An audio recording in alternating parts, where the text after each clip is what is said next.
asesmen kompetensi minimum ya di asesmen semua yang dilaksanakan pada tanggal 13 sampai dengan tanggal 20 Januari yang lalu.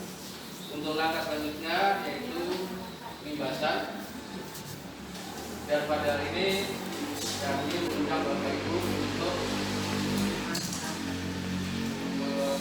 kami ajak untuk memahami apa itu yang namanya asesmen kompetensi minimum atau yang dikenal dengan AKM. Apa itu program AKM apa itu program guru belajar dari AKM? Di dalam penjelasan di sana dijelaskan bahwa program pembelajaran mandiri yang dirancang untuk membantu guru dan tenaga pendidikan dalam memahami AKM, ya, dan menggunakan hasil AKM untuk peningkatan kualitas pembelajaran.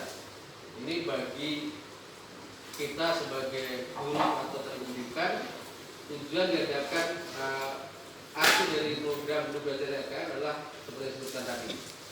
Kemudian tujuan program guru belajar secara AKM ini yang pertama adalah memahami konsep dan bentuk pelaksanaan asesmen nasional. Kemudian yang kedua, menganalisis contoh asesmen yang berkualifikasi dan operasi pada AKM nantinya. Kemudian yang ketiga, membaca dan menindaklanjuti laporan hasil AKM, dan yang keempat, melakukan pengibasan kepada rekan guru lain dalam hal ini, dan saat inilah kami adakan kegiatan yang keempat. Secara singkat saja, yang namanya AKM yaitu kata minimum itu mengacu pada tidak semua konten di dalam kurikulum diukur di dalam AKM. Maka dikatakan itu adalah minimum. Kemudian AKM akan mengukur keterampilan dasar, literasi dan numerasi, kemampuan bernalar tentang teks dan angka. Selanjutnya, AKM itu merupakan atau bentuk survei yang akan dilaksanakan atau sasarannya adalah untuk kelas 5 sekolah dasar, kemudian untuk kelas 8 untuk SMP, kemudian untuk kelas 11 untuk tingkat lanjutan atau SMA dan SMK. Kemudian AKM ini tidak melaporkan hasil setiap individu, hanya untuk memetakan seperti apa keadaan sekolah dalam waktu tertentu. Ini salah satu program AKM. Kemudian yang penting kita ketahui selanjutnya yaitu tentang hasil AKM.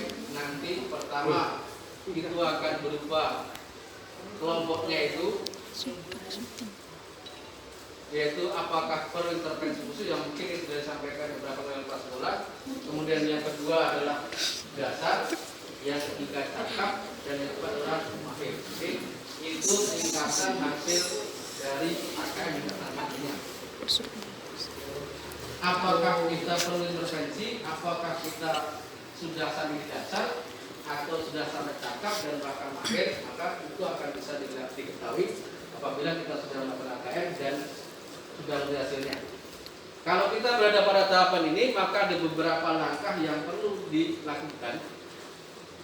Sebagai contoh, perlu intervensi khusus. Ini tahap yang mungkin yang paling rendah. Sebagai pemuda formal dan institusional yang memberikan pengalaman kesempatan belajar yang berupa kepada semua siswa pemula. Ini ada beberapa pendekatan dan strukturnya, baik pada tingkatan pertama perlu intervensi, kemudian pada tingkatan yang kedua dasar, dan tingkatan yang ketiga cakap. Kemudian untuk mahir ini sudah tidak lagi perlu penanganan khusus. Berarti seperti apa yang kita kalau pada tingkatan mahir, berarti seperti apa yang kita kerjakan sudah sesuai dengan yang sudah kita. Ya, mungkin itulah yang saya sampaikan. Mungkin mudah-mudahan apa yang saya sampaikan ini bermanfaat untuk kita semua dan kita sama-sama bisa memahami apa itu AKM yang akan kita lakukan.